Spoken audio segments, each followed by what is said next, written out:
नमस्कार, मैं हूं प्रभाकर मणि तिवारी। आप देख रहे हैं मेरा यह खास कार्यक्रम पॉलिटिक्स विद प्रभाकर।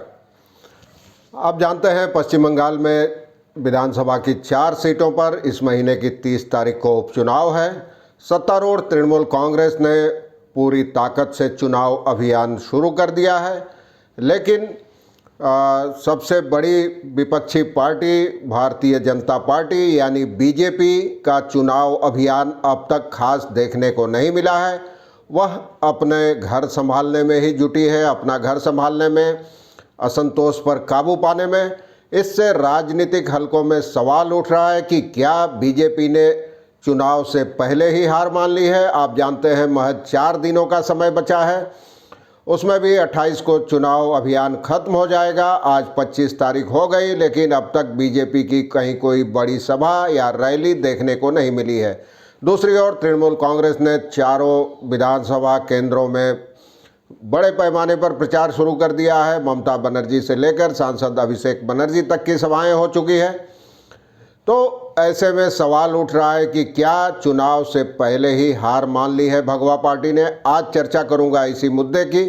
जैसे तो चैनल को सब्सक्राइब करें, मित्रों परिजनों के साथ शेयर करें और घंटी का निशान भी दबा दें।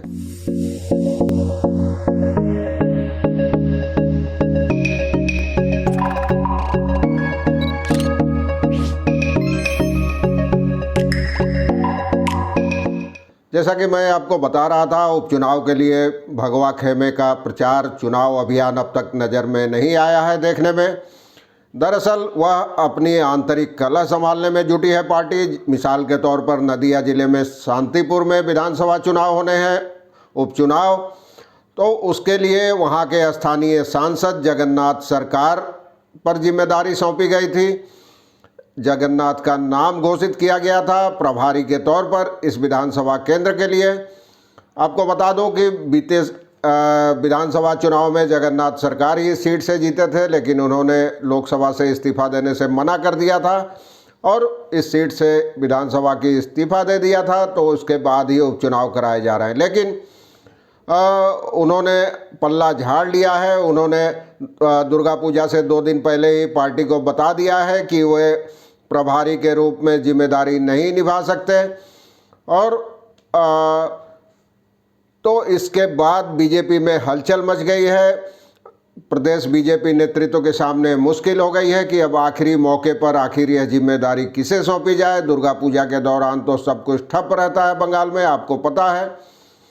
और प्रदेश बीजेपी के जो प्रवक्ता हैं समीक भट्टाचार्य, उन्होंने इसे पार्टी का अंदरूनी मामला बताते हुए इस पर कोई टिप्पणी करने से मना कर दिया है। लेकिन प्रदेश बीजेपी के एक नेता ने बताया कि पार्टी ने जगन्नाथ सरकार के पसंदीदा उम्मीदवार को टिकट नहीं दिया, वे किसी एक खास उम्मीदवार को टिकट देने की पैरवी कर रहे थे। उसके बदले निरंजन विश्वास को वहां उम्मीदवार बनाया है पार्टी ने, और इसीलिए नाराज होकर उन्होंने प्रभारी का पद, जगन्नाथ सरकार जो सांसद हैं बीजेपी के, उन्होंने प्रभारी का पद छोड़ दिया है। हालांकि जगन्नाथ बाबू ने कहा है कि घर में पूजा था, इसके अलावा दिल्ली में संसदीय समिति की बैठकें हैं, इसलिए मैं काफ़ी व्यस्त रहूँगा और शांतिपुर में अपना 100% नहीं दे सकता, इसलिए मैंने ये जिम्मेदारी छोड़ दी है। हालांकि प्रदेश बीजेपी के बहुत से नेता ऐसे हैं जो उनकी यह दलील मानने के लिए तैयार नहीं हैं। उनका कहना है कि जगन्नाथ की नाराज़गी की वजह से शांतिपुर में तृणमूल कांग्रेस उम्मीदवार को फ़ायदा होगा। यही हालत है कूच बिहार जिले के दीनहाटा सीट पर भी। वहाँ बीजेपी के टिकट पर कूच बिहार के सांसद निशित प्रामाणिक जीते थे पिछली बार, लेकिन जगन्नाथ सरकार की तरह उन्होंने भी इस्तीफा दे दिया था विधानसभा सीट से, इसलिए उपचुनाव कराए जा रहे हैं।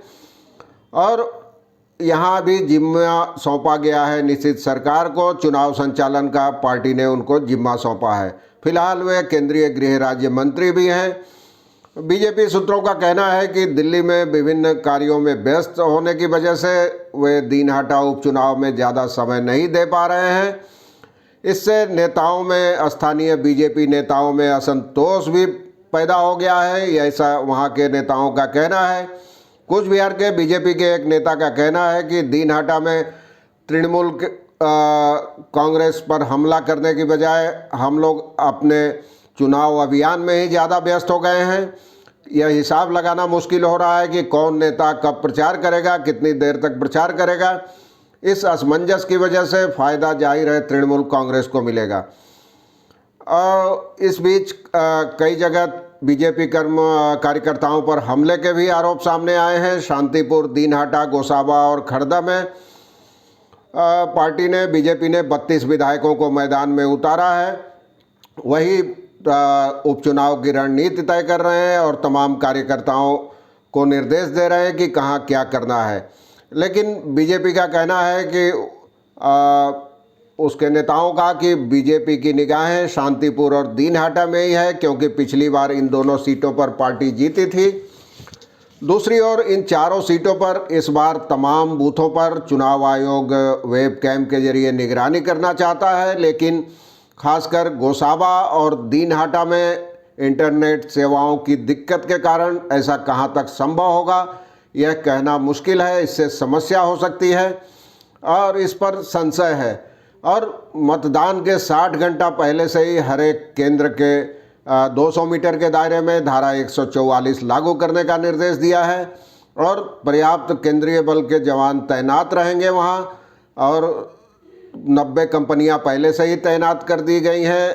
खासकर सबसे ज़्यादा सुरक्षा दीनहाटा में की गई है, क्योंकि संवेदनशील इलाका है और वहां अक्सर झड़पें होती रही हैं पहले भी, और इस बार भी उपचुनाव से पहले झड़प की खबरें आ रही हैं अलग अलग इलाकों में।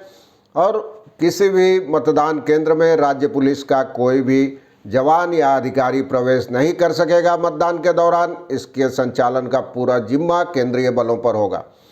लेकिन बीजेपी की रणनीति और उसके रवैये पर सवाल उठ रहे हैं। चुनाव नतीजा क्या होगा अभी बाद में पता चलेगा, लेकिन फिलहाल राजनीतिक हलकों में इसकी चर्चा है कि बीजेपी पिछली बार जितनी तैयार थी, जितना आक्रामक थी, जितने उत्साह में थी, वह इस बार सिरे से नदारद है।